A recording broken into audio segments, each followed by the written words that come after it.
Hey, folks. Welcome to Spooky Appalachia. I'm your host, Jimmy.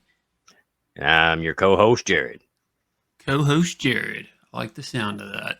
From Jared King TV. No, he's not. Well, I like to tell people anyway. You're one of those imitation sit-ins like the Elvises in Vegas. Yeah.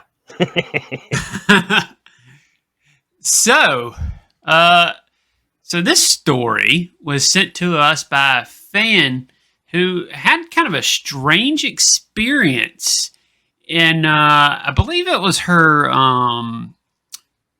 It was her creative studio. She's a painter. Back in September of 2022 in Roanoke, Virginia. Yeah, this is a really interesting one. Yeah, if you want to carry us away, Jared. Absolutely. But folks, before we get into it, as always, if you're new, please subscribe, smash that like button. At the end of the video, please share out. Several nights ago, I got up like I often do at 3 a.m. But this time, wasn't because I couldn't sleep. I think I actually could have slept until a bit later that morning. I woke up because I heard whistling. Now, whistling don't creep me out, but whistling at 3 a.m. does. And it wasn't birds or anything like that. This was a melodious whistle. And though somebody, simply whistling a tune. I went ahead and made my coffee and decided to stay up, thinking it was likely a neighbor doing their laundry or whatever. But what freaked me out is when I got into the studio, the whistling began again, and it sounded like it was in the basement just below us.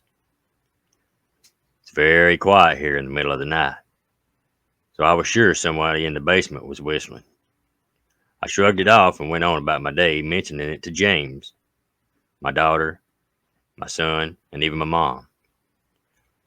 We joked around about it being ghostly activity, or me finally losing my mind. The next morning I wake up and come to the studio. I've made my coffee, and I hear the whistling again. Now this is odd. So I said a little prayer and just kind of sat there trying to ignore what I was hearing. Talked to my daughter about it again, and she said it was likely somebody's video game or perhaps somebody just walking around outside doing whatever they're doing at 3 a.m. Well, I have to admit I was a bit freaked out. A friend had commented that they too had heard whistling through the night, but they live in a different part of Roanoke. But it got me kind of curious. Is other people hearing this? So I asked a few neighbors, and James mentioned it, and nobody else had shared my experience. So I did as anybody would in 2022. I went to Google. Well, first I Googled whistling in Roanoke, which I only found a few reports from a couple of weeks ago, and people recording hearing strange whistling around the railroad tracks. And we don't live that close to the railroad, so I dismissed that. I kept searching. I decided to get very specific, and I entered whistling, Grandin Road, Roanoke, Virginia. Jackpot. Chills went up my spine when I opened the article about John Nash, who lived at my address in the 60s. If the name John Nash is familiar, it's because he is a Nobel Prize winner for the game theory and mathematics. He was the subject of the movie starring Russell Crowe, A Beautiful Mind. Apparently, while he lived here in my address, he took to whistling while he walked back and forth to the library and around Grandin and Raleigh and Raleigh Court. Mothers feared for their children and protected them from him, as he looked disheveled and scary. Well, during this time, he was suffering with audio hallucinations due to schizophrenia and had been in and out of mental institutions. The article stated that he was dubbed the Whistler of Grandin Road. You gotta be kidding me. Granted, I doubt this was connected to my mind morning whistler, however. I hardly believe in coincidences, and I think it's pretty incredible. Additionally, while he lived here, he set a fire that some claim was intentional. When James and I were downstairs in the basement a few months ago, we noticed the flames against the beams just under the apartment. Apparently, his mother had lived in our apartment in the mid to late 60s, if they were numbered the same as they were then, and he resided with her there before her death in '69. Ultimately, he would leave Roanoke, and he also overcame his schizophrenia, which is almost unheard of by the power of the mind. It's one of the most bizarre things that's ever happened to me, and it left me quite speechless and a bit freaked out at first. He would ultimately die in a car accident in New Jersey around 2014 or 2015. I'm going to link an article into the comments below. I just thought it was something really cool that happened and wanted to share with you guys. Odd things happen to me, but this might be the oddest.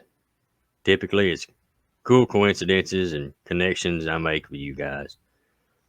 Things that we have in common that connect us. But never did I expect the Nobel Prize winner John Nash lived in our apartment and was called the Whistler of Grandin Road. Shocking but inspiring.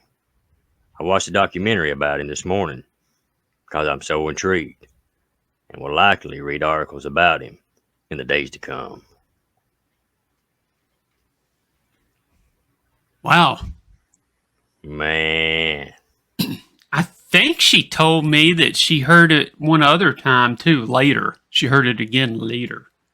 Oh, wow. And also, after just hearing that haunted hotel in Roanoke, Virginia one just recently, it makes you wonder. I don't know where, I don't know where either one of these two places are, if they're anywhere near each other, but yeah, wasn't that guy? Yeah, she called him the Whistler of Brandon Road. Yeah. Okay. Who knows? Maybe it's the same. It could be the same road. Hey, who knows? And I mean, that's just a crazy coincidence that they had the same apartment. Yeah. Yeah. And Her and that a guy. coincidence is one thing, but when it's the same area, It's the same apartment, even. Yeah, same area, same apartment, even. Yeah. I don't think that's quite a coincidence there. That's eerie. Yeah.